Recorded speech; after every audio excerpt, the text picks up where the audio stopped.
Tuottajayhteisöt hoitavat tuottajavastuun tuhansien valmistaja-, pakkaus- ja maahantuontiyritysten puolesta. Yrityksen vaivattomin tapa on siirtää tuottajavastuu hyväksytyn tuottajayhteisön vastuulle.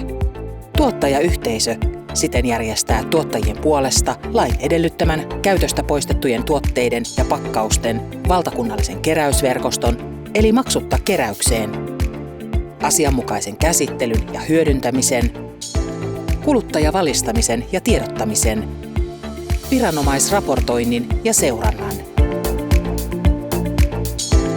Keräyspisteitä on useita tuhansia ympäri Suomen taajamissa ja kauppapaikkojen yhteydessä.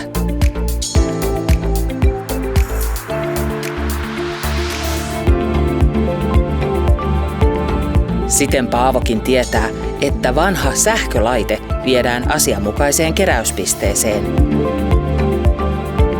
Siellä se korjataan tai puretaan osiin ja hyödynnetään. Paperia ei kannata polttaa saunan uunissa. Korkealaatuisesta suomalaisesta keräyspaperista on kova pula. Siitä saadaan uusia sanomalehtiä ja pehmopaperia.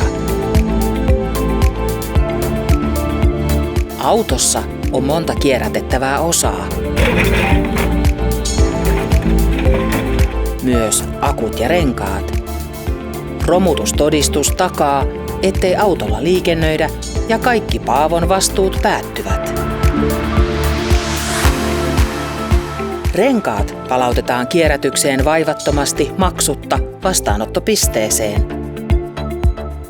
Kumista saadaan vaikkapa lasten leikkipaikkojen turva-alustoja.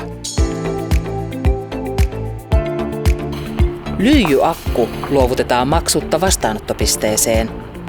Loppukäsittelyssä hapot neutralisoidaan ja akun lyijystä sekä muovikuorista saadaan uusioraaka-ainetta. Kauppojen ja kioskien keräyspisteisiin palautetuista paristoista ja akuista saadaan vaaralliset aineet tehtyä vaarattomiksi ja metallit kierrätettyä. Loiste, energiansäästö ja LED-lamput kierrätetään. Loiste- ja energiansäästölampuista erotetaan elohopea. Metalli ja lasi toimitetaan uusioraaka-aineiksi lasivilla- ja metalliteollisuuteen. Yleisesti pakkauksen tärkein tehtävä on suojata tuotteita ympäristöltä ja ympäristöä tuotteilta. Uusioalumiinitölkin valmistuksessa tarvitaan vain 5% alkuperäisen energiasta. PET-muovipulloista ja lasipulloista saadaan uusia pulloja ja muita tuotteita.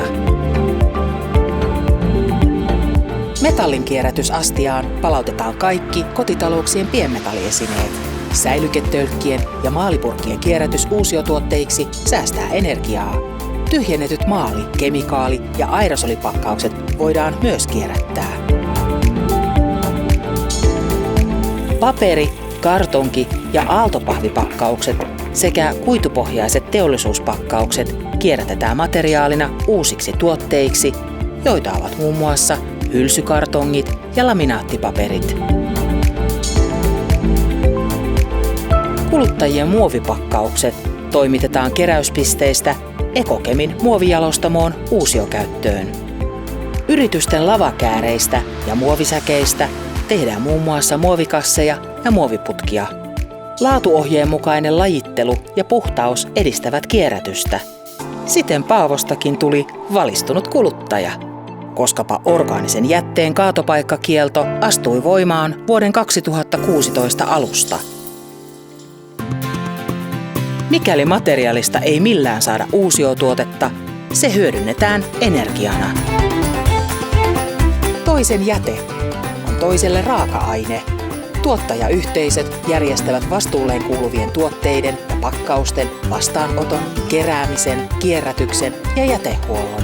Näin saamme arvokkaat raaka-aineet parhaiten uudelleen käyttöön.